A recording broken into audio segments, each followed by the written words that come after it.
Alô, pessoal que acompanha o canal Pode Ler, sempre aqui com entrevistas com autores importantes, autores de livros que você precisa ler. E hoje, como não podia ser diferente, nós estamos aqui com um autor que você deve conhecer. Ele foi ministro da Fazenda do governo José Sarney.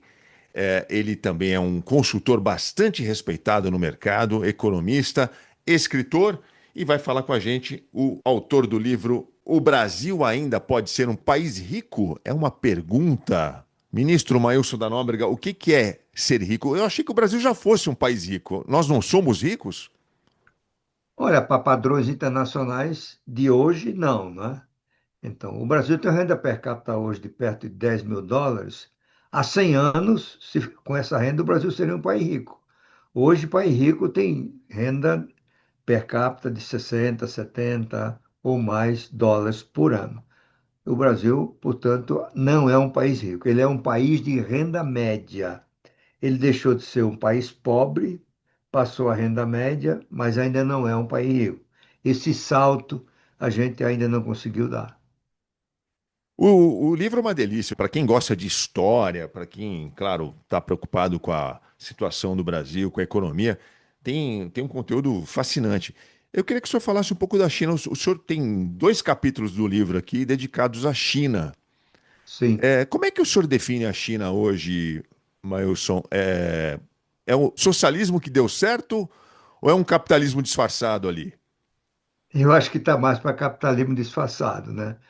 Na verdade, a China continua um país governado, comandado por um partido comunista, né? Mas desde Deng Xiaoping, em 1978, a China migrou para a condição de um país capitalista. Eu diria que hoje, aproximadamente 2/3 da economia chinesa são comandados por empresas privadas. Isso não é, de jeito nenhum, um país comunista. Ministro, há muito tempo o senhor é uma das vozes mais críticas do assunto orçamento. Eu vejo o senhor falar isso há muito tempo. O senhor levantar essa voz sobre essa questão. A gente tem um orçamento rígido, então, qualquer que seja o governo, a margem de manobra que vai ser possível utilizar para investimentos, para aplicar em outras coisas no Brasil, é muito pequena, né? Hoje em dia é em torno de 4%, é isso? Isso mesmo, Eu queria isso perguntar, eu mesmo. queria pedir para o senhor explicar isso para os nossos seguidores, o que que significa o problema dessa rigidez orçamentária e como é possível resolver isso. Olha, Aldri, rigidez orçamentária existe em qualquer país, né? Porque os países têm forças armadas, estrutura de governo, quadros de pessoal, tem que investir em educação, em infraestrutura. Isso dá uma certa rigidez, não é, ao orçamento. Mas nada como o Brasil. Para você ter uma ideia, em 1987, nós fizemos um levantamento do Ministério da Fazenda, coordenado por Pedro Parente, o ex-ministro Pedro Parente. A conclusão foi 37% das despesas primárias do governo federal, isto é, as despesas não considerados os gastos de juros e outros encargos financeiros, 37%. Hoje é 96%, como você mesmo mencionou. Portanto, sobram 4% para financiar ciência, tecnologia, cultura, porque esses 96% se referem a previdência, pessoal, saúde, educação, programas sociais e, de certa forma, no atual mandato do Lula, investimentos públicos, né? Quem causou isso? É um conjunto de circunstâncias, mas na origem, na gênese desse processo, está a Constituição de 88. A Constituição de 88 foi elaborada sob o prisma da ideia de reduzir ou eliminar até desigualdades e pobreza, coisa que nenhum país conseguiu até hoje, né, totalmente.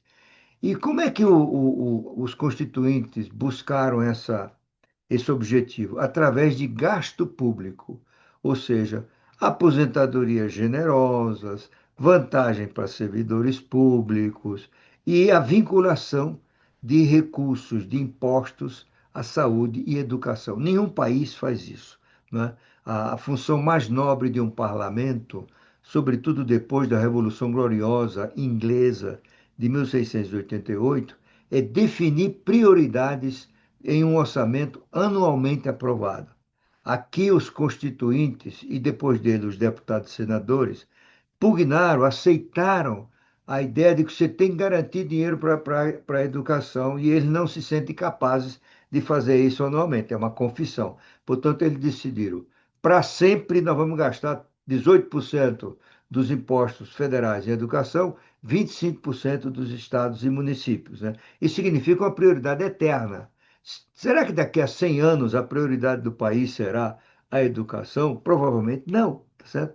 Então, em segundo lugar, tem um fator que não dependeu nem dos constituintes, nem dos deputados, nem do governo, que é vamos dizer assim, a redução, né, ou aumento da longevidade, né? Então, o sistema de previdência social brasileiro, ele é baseado no modelo em que os trabalhadores de hoje financiam os trabalhadores de hoje que estão aposentados. E isso, à medida que o trabalhador aposentado vive mais, gasta-se mais.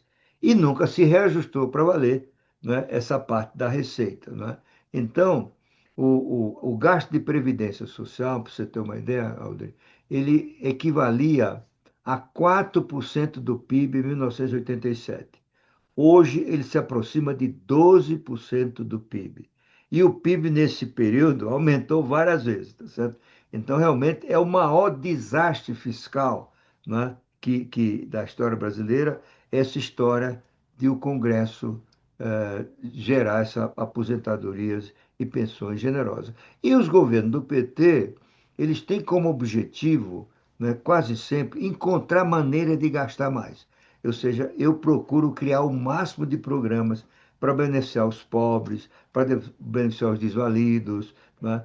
Nada contra isso, desde que haja um estudo adequado da capacidade do país de implementar entre nós um estado de bem-estar social parecido com o da Noruega, o da Dinamarca, o da Finlândia e tudo mais. O Brasil não está nessa idade, né? Então, o Brasil, portanto, por conta disso, está correndo o risco de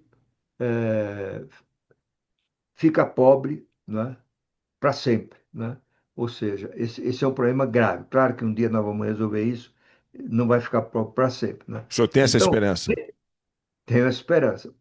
Em resumo, é uma conjugação de irresponsabilidade fiscal do Congresso e de governo, particularmente do PT, com vamos dizer assim, o desafio do aumento da expectativa de vida. Nós estamos todos de acordo que a expectativa aumentando é boa para o país, não é? Mas isso precisa saber se nós temos dinheiro para financiar tudo isso. Quando o senhor coloca que esse problema tem na Constituinte de 88 a sua gênese, o senhor pensa em uma nova Constituição? O senhor acha que é preciso reformular? Está na hora de refazer a Constituição para resolver, Ah, inclusive, esse aspecto do orçamento? teoricamente, sim.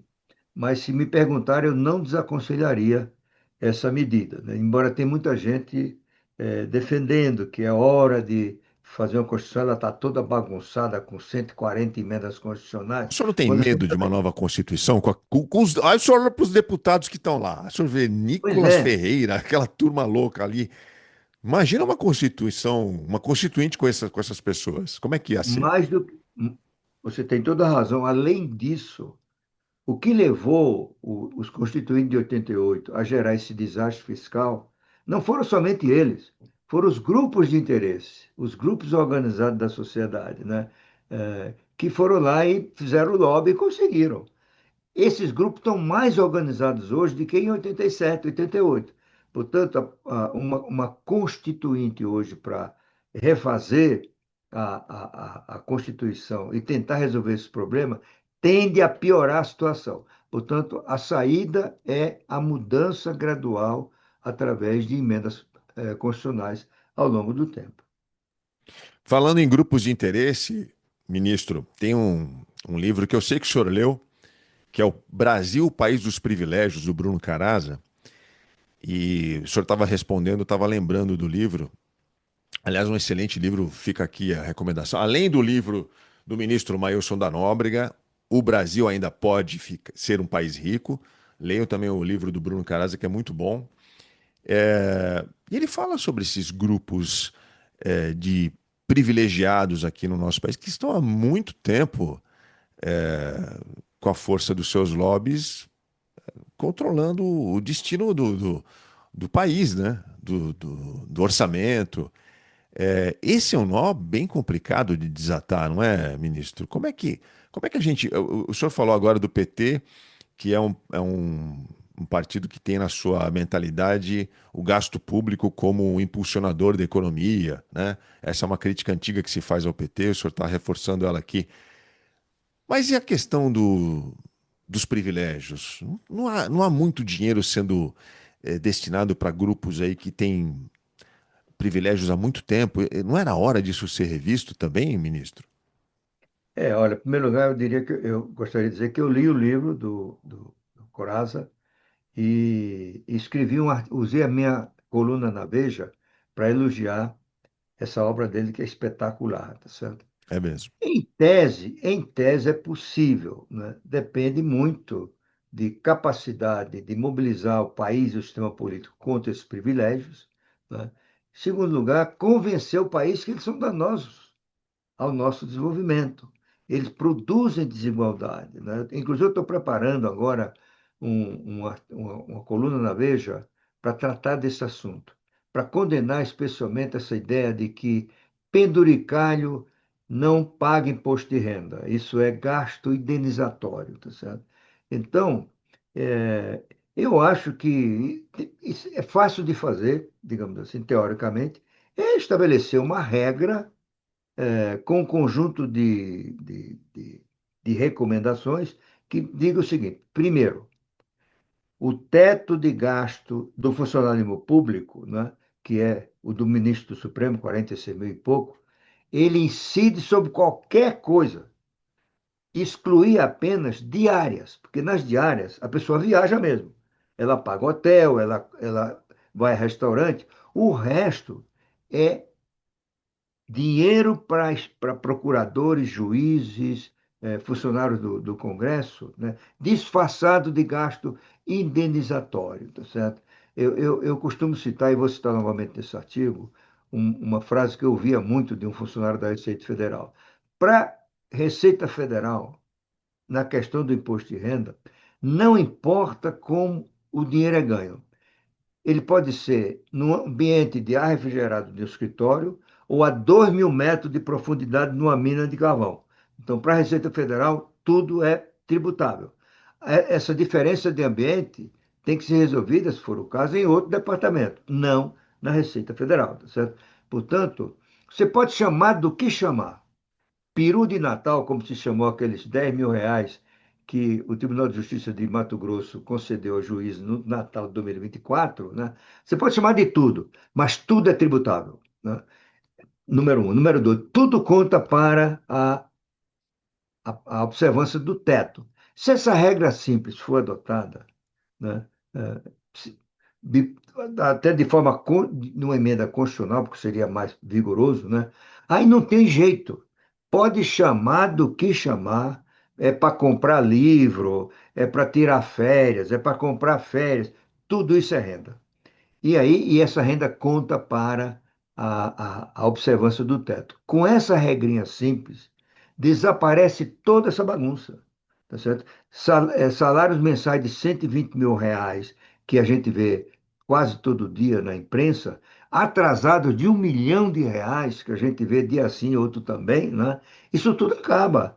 Então depende apenas da vontade política e da interpretação que vem a dar o Supremo Tribunal Federal se os privilegiados contestarem essa regra, né? Em resumo, é possível fazer sim e de maneira relativamente simples. Poxa, eu espero que o senhor tenha razão. O senhor é um otimista. Nesse Porque, ponto eu sou. porque a realidade, ela não se apresenta assim tão facilmente. Eu vou lembrar aqui agora do o próprio ministro Haddad, no final de 24 para 25, ele chegou a fazer um pronunciamento na TV falando que alguns cortes haviam sido conquistados, como, por exemplo, privilégios dos militares. Você deve lembrar, acho que foi em novembro de 24 isso. Ele Me veio à lembro. TV, rede nacional, fazer um pronunciamento. E olha, vai acabar certos privilégios, como por exemplo dos militares. Nós conversamos com a cúpula dos militares, e aí, na semana seguinte foi para a Câmara para votação e tudo aquilo que o Haddad havia dito que havia sido conseguido foi simplesmente deixado de lado, né? Eu estou falando aqui de pensões para militares que, somados com penduricalhos, eh, tem general que estava levando quase R$ 1 milhão por mês para casa, Uhum. com a soma de tantos benefícios, né?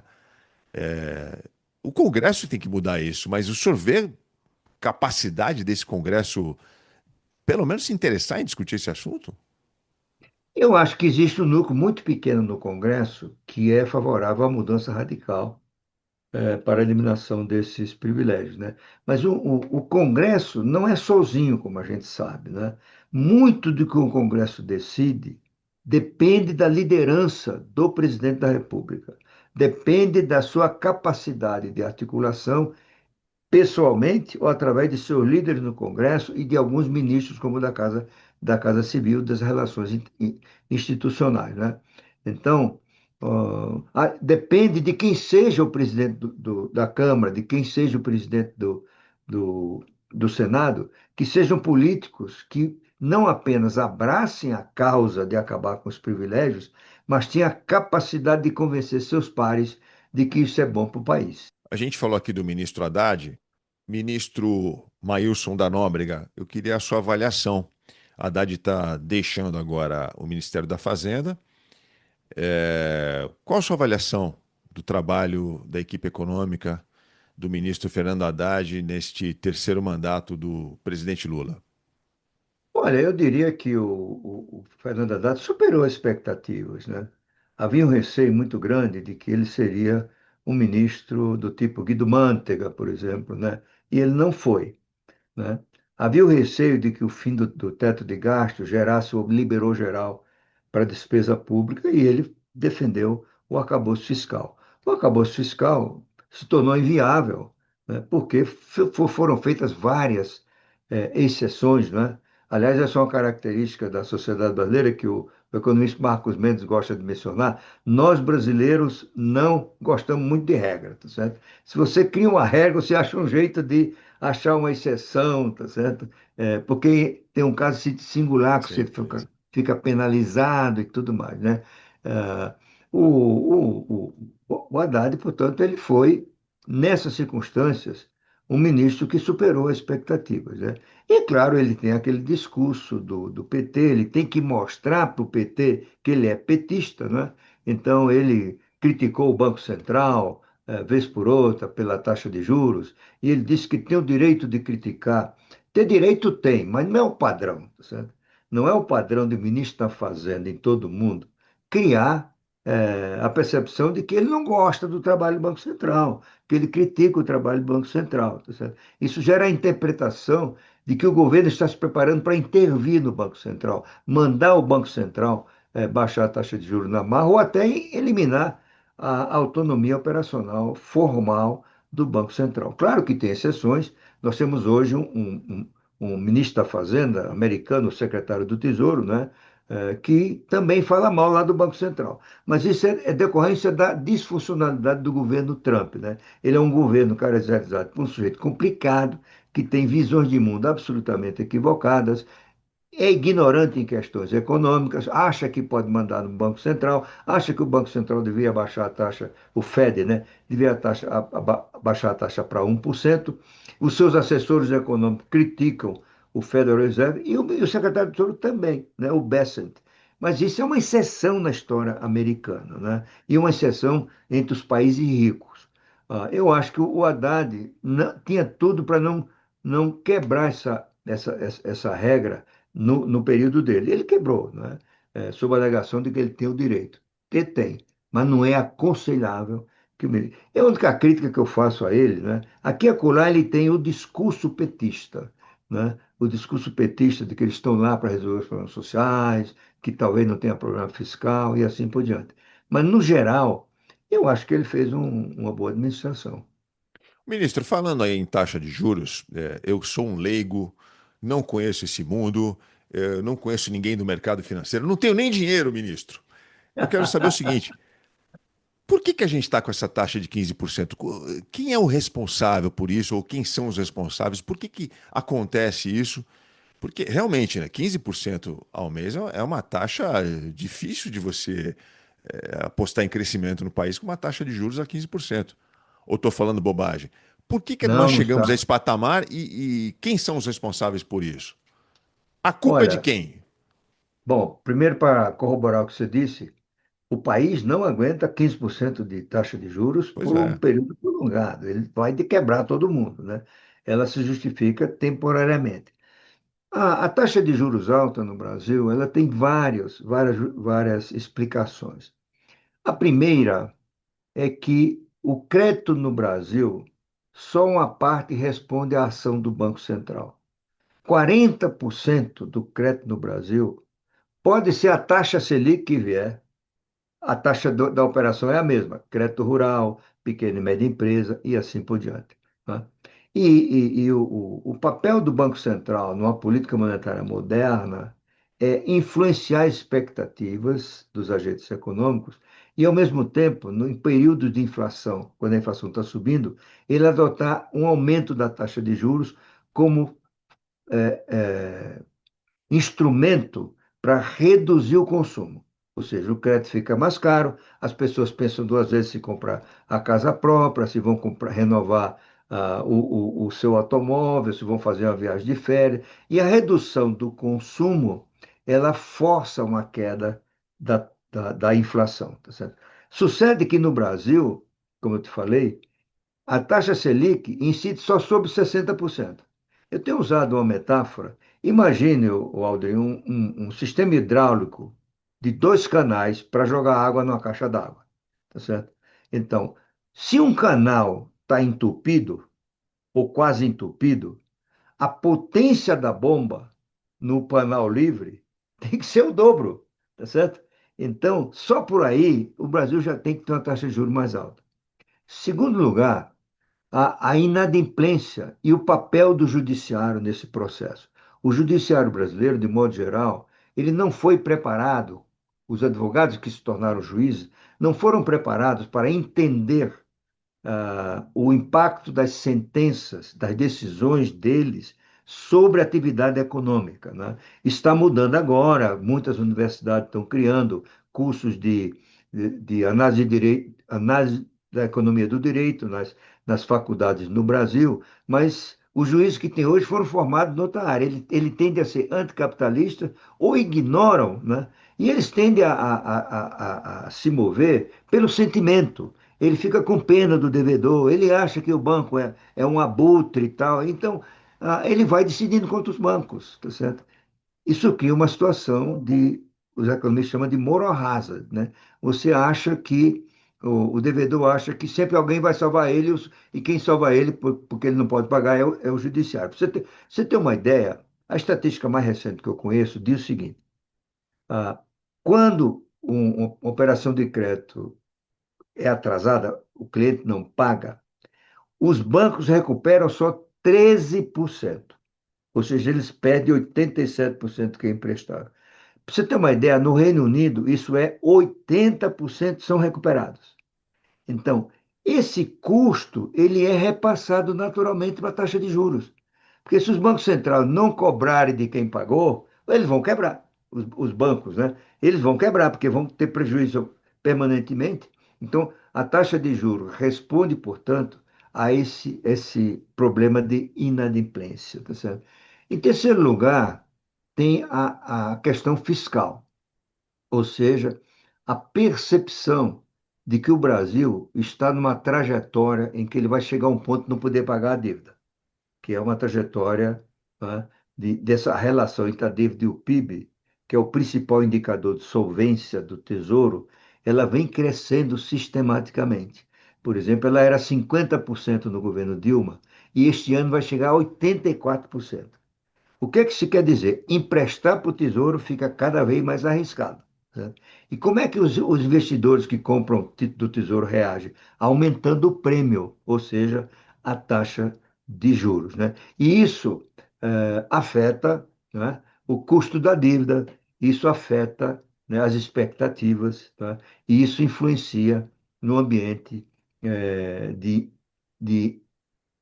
de definição do custo do crédito no Brasil. Tá certo? Então, é um conjunto muito amplo de fatores, e finalmente, não a gente fica só falando sobre isso, o Brasil é um país que cobra imposto nas operações de crédito. Isso praticamente não existe em canto nenhum do mundo, né?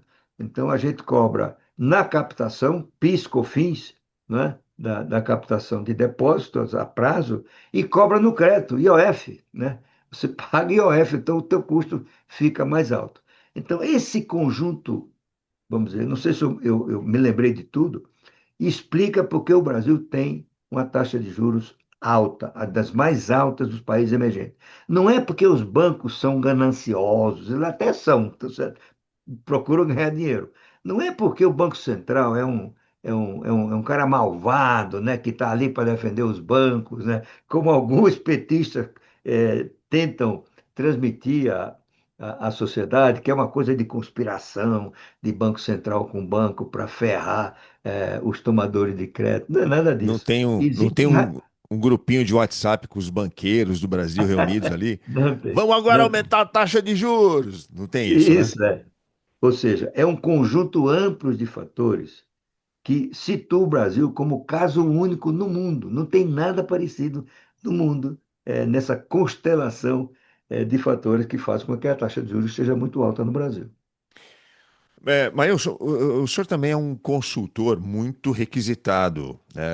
O que você costuma dizer, escrever nos seus artigos é sempre muito considerado. Qual que é a sua visão? A sua bola de cristal está dizendo o que nesse ano de 26? Eleições chegando. Eu estou vendo pesquisas saindo uma atrás da outra aí, falando que o Flávio Bolsonaro chegou, que já passou o Lula, vai ganhar. Eu não sei, estou tendo essa impressão com base nos noticiários aí. Parece que o Flávio Bolsonaro já ganhou. Queria saber qual é a sua visão, o que que o senhor espera aí para as eleições aí. O senhor pode dizer? Posso? Bom, em primeiro lugar, o Lula perde, a olhos vistos, como se diz, o seu favoritismo, né? O que que explica isso, na nossa opinião, na tendência, né? Em primeiro lugar, nos surpreendeu como Bolsonaro ainda tem uma influência enorme, né, no eleitorado. O eleitorado do Bolsonaro não o abandonou, né? Apesar da condenação, apesar de tudo que aconteceu. 90% dos bolsonaristas dizem que vão continuar votando com indicados por ele. Né? É uma coisa expressiva. Para você ter uma ideia a consequência disso é a disparada do Flávio. O Flávio, em novembro, as preferências para ele estão em 23%. Agora tem 46%, tá certo? Praticamente dobrou em quantos? Cinco meses, mais ou menos. Né? Então, hoje o que a gente diz é o seguinte: o Lula é forte, é cedo para decretar o risco de perda da eleição, mas não se pode mais descartar a hipótese de vitória da oposição nas eleições deste ano, né? E claro, vai ser é uma eleição já polarizada, ou seja, essas posições estão cristalizadas, na minha opinião, não tem espaço para a terceira via, né? Nós temos bons candidatos na terceira via, os governadores dos estados de Minas, Goiás, São Paulo, Paraná, Rio Grande do Sul, são excelentes governadores, bons candidatos, pontuam bem em pesquisa, mas não o suficiente para se tornar competitivos. E, além disso, eles não têm o chamado palanque, né? O palanque estadual é fundamental em eleições no Brasil. Como é que você forma coalizão de forças em cada estado que vão apoiar o candidato A ou B, define a eleição no Brasil. E tudo isso já está mapeado. Recentemente, os palanques são hora do Flávio, hora do Lula. Né? E como não tem uma definição e não tem mais tempo para esperar, eu acho que a estratégia do Kassab e do PSD é uma estratégia 2030, né? Dificilmente eles têm a ilusão, a não ser o imponderável, há um desastre que aconteça de alguma forma, de eleger o presidente da República pelo PSD, né? Então, o presidente da República do Brasil, nas condições de hoje, será ou Flávio ou Lula. E as últimas informações e pesquisas estão apontando que o Flávio está despontando como o vencedor. Mas, novamente, para usar uma frase comum, é cedo para dizer. O Lula já esteve na lona várias vezes e se recuperou, tá certo? Agora tem alguns problemas, né? Ele tem um problema que a economia está desacelerando, nós estamos prevendo na tendência um crescimento de apenas 1,6% do PIB. A guerra no Irã, dependendo de quanto ela dure, vai gerar aumento ou sustentação do aumento que já houve dos preços do petróleo. Isso vai bater na inflação. E inflação significa que o Banco Central pode parar de cair a taxa de juros, que se espera vai começar esse ciclo de queda agora em março. Todo mundo estava prevendo que no final do ano a Selic estaria em 12,5% ou 12%. Agora está em dúvida, né? Provavelmente o Banco Central, por exemplo, que prometeu baixar a taxa de juros agora em março, a Selic, e a interpretação do mercado, inclusive nós da Tendências, é de que seria uma queda de meio ponto percentual agora em março. Ele vai se vê diante da situação, dizer o seguinte: olha, não dá. Então, vou ser mais prudente, mais conservador. Em vez de 0,50, baixar só 0,25. E taxa de juros alta significa menor disponibilidade de crédito, menor consumo, e tudo Sim. isso é desfavorável ao presidente Lula, né? Então, Tem uma enfim, questão, desculpa interromper, tudo bem. ministro, mas o governo passa uma impressão de que a economia melhorou muito. O senhor próprio agora há pouco elogiou o trabalho da equipe econômica do ministro Fernando Haddad. Os índices que eles apresentam são índices verdadeiros, verificáveis, como a taxa de desemprego, o controle da inflação, são índices positivos, né? Só que, no entanto, parece que a população não está sentindo essa economia tão positiva como o governo quer passar, né? Porque eu vou no supermercado, eu vou à feira, e toda semana os preços estão aumentando um pouquinho. Não sei se o senhor tem essa percepção, mas por que o senhor acha que não está conectado, hein? O discurso do governo com a realidade como a população percebe? Olha, eu acho que uma razão para isso é uma certa dose de antipetismo. Tá? Se você é contra uma determinada corrente de opinião, uma determinada corrente política, você tende a avaliar mal o trabalho dele no governo, tá certo? Então, eu acho que é um pouco disso. A ideia que o PT tinha de que o imposto de renda, a isenção até R$ 5.000, impulsionaria o consumo, não está se manifestando, porque tudo indica que muitos brasileiros que pagaram e pagar imposto de renda, eles estão usando isso para pagar dívida e não para consumir mais, né? Agora tem outro ponto, Aldrin, que eu acho interessante mencionar sua afirmação, é que eu não me conformo com as declarações que são feitas diariamente na imprensa. Hoje mesmo eu vi duas vezes de economistas, de cientistas políticos, de jornalistas, de gente do governo. A economia vai bem. Não vai bem, certo? A economia brasileira está doente. Então, o fato dela estar sobrevivendo não significa que ela vai bem. Uma economia que cresce abaixo de 2%, que vai ser a tendência sistemática nos próximos anos, não pode ser uma economia saudável se o nosso objetivo for o de nos tornarmos um país rico. Para o Brasil se tornar país rico, ele tem que crescer a um ritmo mais rápido do que os ricos, né? É, eu gosto de brincar, é a teoria da ultrapassagem de um automóvel, né? Você só ultrapassa um automóvel se você tiver uma velocidade maior do que a dele, tá certo? E o Brasil, na verdade, não tem isso. O Brasil está ficando para trás. Ele está se distanciando do automóvel da frente, né? Porque o Brasil tem crescido sistematicamente, em média, abaixo do ritmo de crescimento dos países ricos. Toma esse caso agora. Vamos dizer, a opinião mais otimista que eu ouço entre os que respondem à pesquisa do Banco Central, a pesquisa Focus, é que o PIB vai crescer 1,8% este ano. Os americanos vão crescer 2,2%. É a projeção do FMI. Se você olhar um período mais longo, os 12 últimos anos, terminados em 2024, nesse período, o Brasil cresceu 9%. Os Estados Unidos, 31%. Tá certo? Então, nós estamos ficando para trás, entendeu? Então, eu acho que, na verdade, o Brasil tem que ter o objetivo de ficar rico. Para atingir esse objetivo, o Brasil tem que aumentar a produtividade. Nenhum país ficou rico sem aumento da produtividade, né? E aí é o desafio do Brasil é aumentar a produtividade. Se você pegar um período como o de 1968 a 73, que é o chamado período do milagre econômico brasileiro, a, a, a, o, o PIB crescia 11,1% em média nesse período, né? Hoje a gente cresce 9%, como eu falei, em 10 anos, né? O que que faz a diferença? É que a produtividade naquela época crescia anualmente entre 4,5% e 5%. Agora é zero. Você está a indústria negativa, a produtividade da indústria, no agronegócio, na agricultura como um todo, é positivo, tá? Então dá um certo equilíbrio com ligeira queda, né?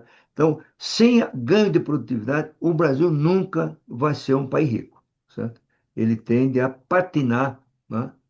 E ficar se tornar eterno prisioneiro da armadilha de renda média. Você conhece esse conceito, armadilha de renda média, não? Sim, Que é, sim.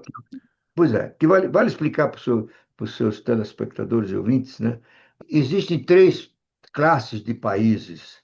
Os países de renda baixa, são os pobres, os países de renda média, que estão progredindo, e os países de renda alta, que são os ricos, né? Passar de pobre para renda média não é muito difícil, né? Por exemplo, a migração campo-cidade colabora para isso, porque os trabalhadores saem de um ambiente desorganizado no campo e vão trabalhar na cidade, onde tem hora para sair, hora para entrar, certos ritos, recebem treinamento e assim por diante, né? Segundo lugar, você começa a proteger a indústria nascente, né? Cria tarifas altas e aí as máquinas e equipamentos são mais altas, mas ela começa a chegar. E as máquinas e equipamentos, elas têm embutida uma certa tecnologia que aumenta, né, a eficiência da indústria, né? Esses dois fatores, tem um terceiro que é a educação, as pessoas começam a estudar, tudo isso vai contribuindo para melhorar a qualificação da mão de obra, melhorar as condições de produtividade, e tudo isso gera uma taxa de crescimento elevada e o país salta de pobre para renda média. Para passar de renda média para alta, aí é mais complicado, é muito complicado, porque depende essencialmente da produtividade. E a produtividade depende essencialmente da inovação.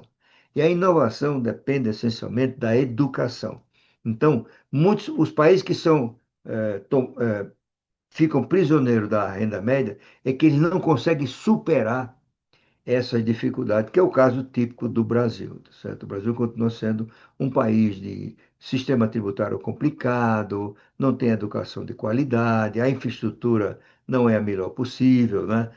Você tem mudanças de governo que pioram a situação, você tem, como eu digo no livro, o PT que não se modernizou, né? Toda vez que muda o governo de oposição para a situação sendo o PT, mudam as coisas, começa a gastar mais, tudo isso gera uma certa ineficiência na economia. Então, o, nos últimos 30 anos, menos de 20 países passaram de renda média para renda alta. E a maioria são os do leste europeu, né?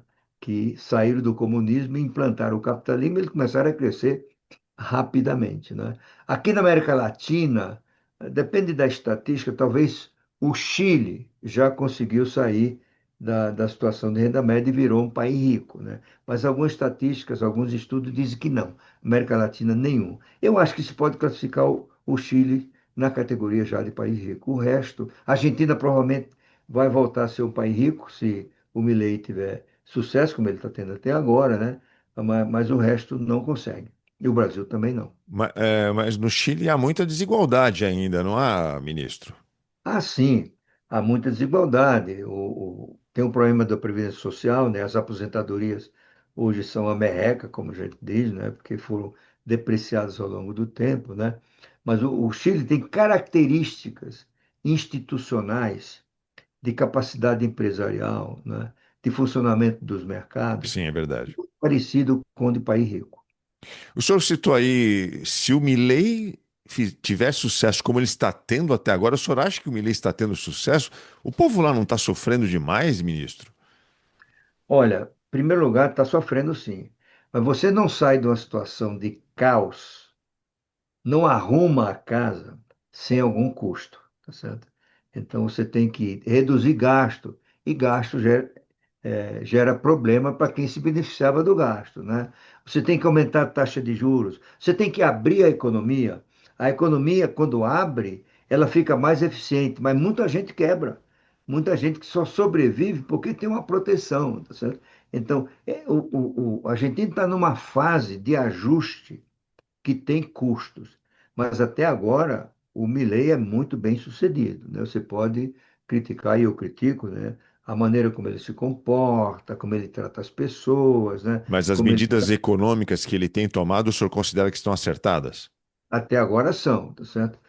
Por outro lado, por que que o argentino está aguentando tudo isso e ainda apoia o Milei? Ele acaba de ter uma vitória no Congresso, ele é minoritário no Congresso e aprovou uma lei trabalhista muito rigorosa, que permite até jornada de trabalho de 12 horas por dia, né? Por quê? O argentino se cansou do peronismo, certo? Então, o argentino deposita no Milei a esperança de que ele poderá ser o início de um processo que levará a Argentina de volta à condição de país rico. A Argentina era um país rico, no princípio do século XIX. A Argentina era a quinta renda per capita do mundo. Era uma renda per capita mais alta do que a França, tá certo? Então, eu acho que eles estão aguentando o sacrifício na expectativa de que agora vai. Tá certo? A gente vai se livrar da incompetência do peronismo, ou o peronismo se modifica e, quando voltar ao poder, será um partido mais moderno, sem os vícios do passado, né? Há muita esperança na Argentina hoje, né? E, malgrado a maneira como eu disse aqui, como o Milei se comporta, ele preserva um nível de popularidade impressionante, acima de 40%. Nós estamos conversando aqui com o ministro Mailson da Nóbrega, que está lançando esse livro que eu considero imperdível. O Brasil ainda pode ser um país rico? Ponto de interrogação. O desafio da produtividade. Ministro, esse livro aqui o senhor indica para quem? Para economistas ou para qualquer brasileiro interessado num Brasil melhor? Ora, para qualquer brasileiro, tá certo? Que tenha o interesse de entender por que que o Brasil não ficou ainda um país rico, de entender como é que o mundo evoluiu desde a antiguidade até hoje, né? Eu acho que fiz um esforço, e quem está lendo o livro acha que eu consegui, de fazer uma coisa super didática, né? Não é para economista, tanto É que verdade. o livro só tem um gráfico e é um gráfico fácil de ler, não é? Eu uso muito pouco linguajar técnico da teoria econômica, né? Eu não uso equações econométricas, né? Só texto, e um texto mais didático possível. Portanto, ler esse livro não é difícil para nenhum brasileiro. Ministro, o senhor é um consultor, um escritor e um contador de histórias também. Eu lembrei de uma história agora, eu queria que o senhor contasse aqui. Quando o senhor foi nomeado ministro da Fazenda, faz um tempinho aí atrás, né? Pelo É, presidente José Sarney, e 88. 1988. É verdade que o senhor teve que ser aprovado pelo Roberto Marinho? Como é que é essa história? O Olha, senhor foi na Globo? de certa forma, sim. Essa é uma longa história, mas vou tentar resumir. Tá certo? O, o, o presidente Sarney, eu era o secretário executivo, naquela época chamava secretário-geral, né? O ministro Bressa Pereira tinha pedido demissão, E o Sarney me ligou e disse assim, eu gostaria que o senhor, ele me trata de senhor até hoje, que o senhor viesse aqui a São Luís, eu queria conversar com o senhor. Peguei um avião, fui lá, né? E conversamos 5 horas. Ele me fez uma sabatina, né, sobre tudo, né? O presidente Sarney é um homem muito bem informado, né? E aí, ele falou, fez o convite. Então, eu queria que o senhor aceitasse o meu convite para ser ministro da Fazenda, e claro, eu aceitei. Agora eu vou, vai levar um tempo para eu anunciar. Eu digo, algum problema? Não. É que eu tenho que convencer o doutor Roberto Marinho de que você pode ser um bom ministro, tá certo? Eu digo, mas se ele tem alguma coisa contra mim? Não, ele tem um candidato, né? Ele tem um candidato, tu me disse quem era, depois eu descobri, era o Camilo Calazans Magalhães, que tinha sido, que era o presidente do Banco do Brasil. Tudo bem, né? Aí, voltei para Brasília e daqui a uma semana ou duas ele retornou das férias e um dia ele me ligou. Escuta, doutor Mailson, me chama doutor Mailson até hoje também. O senhor teria problema de conversar com o Roberto Marinho? Eu digo, não, nenhum, não tenho nada contra ele. Eu acho que ele é um empresário bem-sucedido, ele é comandante de uma rede de comunicações importante, tudo bem. Então ele está te esperando em tal lugar, que era lá em Brasília, no centro comercial, né? Aí eu fui falar com ele, e cheguei lá, estava ele e o Antônio Carlos Magalhães, né? E o Antônio Carlos Magalhães, conversamos um pouco, e o Antônio Carlos Magalhães saiu. E eu fiquei conversando com o doutor Roberto Marinho, e ele me perguntou sobre tudo, uma verdadeira sabatina. O que é que eu achava da dívida externa, o que é que eu achava da inflação, o que é que eu achava do crescimento do país, da política monetária, da taxa de juros, né, da corrupção, e da desigualdade, tudo. 2 horas, né? Eu saí de lá, né, me despedi dele, e o Antônio Carlos Magalhães apareceu e disse, deixa, eu vou te levar no elevador. Chega lá no elevador e disse, "Olha, fica aqui um pouquinho, que eu vou dar um papo ali com o doutor, com o Roberto. Aí ele voltou e disse assim, olha, o Roberto adorou você, certo? Parabéns. Eu disse, tudo bem. Aí eu fui para o ministério, chego lá no ministério, quando eu entro na minha sala, as secretárias estavam dizendo, parabéns, parabéns. O que aconteceu? Você é o novo ministro da Fazenda. Quem te falou isso? Deu no plantão do Jornal Nacional, certo? Então, Caramba! o, o, terminada aquela conversa, o Roberto Marinho provavelmente ligou para o Sanei e disse, olha, Tá gostei muito. aprovado. Isso está aprovado, tá certo? Não usou essa palavra, mas gostei muito e desisto do meu candidato, digamos. Mais ou menos a conversa teria sido assim, né? Muita gente ironiza isso como se a coisa fosse uma coisa que o Roberto tem o poder, né? Na prática, ele tinha o poder de atrapalhar, né? Mas ele não pode, em última análise, chegar e dizer o que o presidente da República deve fazer, né? Mas, de Mas foi modo geral, quase isso, né? todo presidente da República, pelo menos até a morte dele, tinha uma veneração pelo Roberto Marinho, porque ele sabia que ele podia ser destrutivo, né? Porque ele podia jogar a TV Globo contra uma pessoa. Por exemplo, quando eu discordei do Roberto Marinho, isso é outra história que não vai dar tempo para a gente contar, nós brigamos, digamos assim, né? E o Roberto Marinho começou uma campanha para que eu me desmoralizasse e perdesse o cargo, né? Levasse a demissão, né? E, e um dia eu sumi da Rede Globo. Ele proibiu de eu ser entrevistado na Rede Globo, ou seja, ele mandava mesmo na Rede Globo. Isso não tem hoje na Rede Globo, né? E, por exemplo, todos os presidentes pegavam o avião da presidência e iam para o Rio à noite para participar do jantar do aniversário do Dr. Roberto Marinho.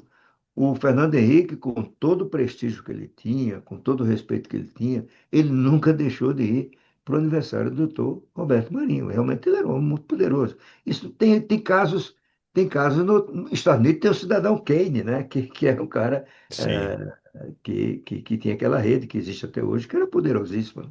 É. O Chateaubriand no Brasil. William Randolph Hearst. Isso, é. Puxa vida, doutor ministro Mailson da Nóbrega, gostaria de conversar muito mais, teria muito mais assunto. Falei inclusive do seu DVD. Para quem não sabe, o Mailson da Nóbrega também é protagonista de um documentário.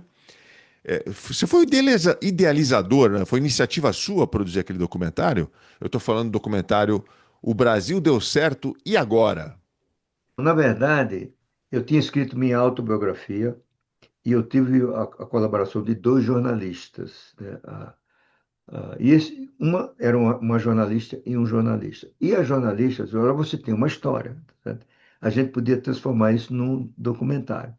E aí eu topei, fizemos um documentário, fizemos o segundo, fizemos o terceiro, tá certo? Fizemos o, o Brasil contado, a trajetória do Brasil contada por quem fez essa trajetória, né? Que é uma série de TV que virou em DVD em 10 episódios, né? Em que entrevistamos 30 personalidades do Brasil para entender como o Brasil evoluiu ao longo dos últimos 40, 50 anos, né? É Então, muito bom, muito bom. Recomendo. Tem no YouTube, para quem quiser assistir, pode encontrar no YouTube não, facilmente. e só se você me permite, Claro. esse que tem 10 episódios, ele é adotado em muitas universidades no Brasil, porque ele é é um curso de história econômica do país. Sim, excelente. Recomendo fortemente, assim como recomendo o novo livro do Maílson da Nóbrega, O Brasil ainda pode ser um país rico? O desafio da produtividade. O livro é uma delícia, você vai ler assim com facilidade. Não é um livro para economistas, é para qualquer brasileiro que esteja aí preocupado, atento à situação do país, a como a gente pode sair de certas enrascadas em que a gente se encontra há muito tempo. Então, aqui tem os caminhos apontados pelo ministro, consultor e escritor Maílson da Nóbrega. Doutor Maílson, muito obrigado pela entrevista. Quiser falar qualquer coisa agora para encerrar, pode falar. Quem quiser seguir o senhor nas. O senhor tem Instagram? Tem o Instagram, tem Tem o TikTok Facebook. também? Não, só não tem o TikTok, mas as outras eu tenho. Instagram é o Maílson da Nóbrega. Márcio Danóbico Oficial, exatamente. Maílson da Nóbrega Oficial. Obrigado, viu, ministro? Espero que venda Vamos- bastante o livro do Maílson da Nóbrega e espero que o senhor venha no nosso estúdio para dar uma entrevista maior, porque tem muita história para contar. Eu gostaria muito de poder contar com a sua presença pessoalmente para uma entrevista. Com certeza. Dependendo da minha agenda, será um prazer. Olha, eu adorei a entrevista. Ela passou, eu nem percebi que o tempo passou, tá certo? Gostei muito da maneira como você conduziu, as perguntas, né? As provocações, né? Muito obrigado por esse encontro, né? Novamente, deixa eu me repetir, adorei e estou à sua disposição. Obrigado, ministro. Tchau, Tchau, tchau. tchau. Gostou da entrevista? Então faz um favor, dá um joinha, porque aí o YouTube vai entender que essa é uma entrevista que merece ser compartilhada para mais pessoas. Você também pode pegar o link dessa entrevista e jogar nos seus grupos de WhatsApp para os seus amigos, para os seus familiares, para todo mundo assistir a entrevista que a gente acabou de fazer aqui com o ministro Maílson da Nóbrega. A gente volta na semana que vem com mais uma entrevista aqui no Pode Ler.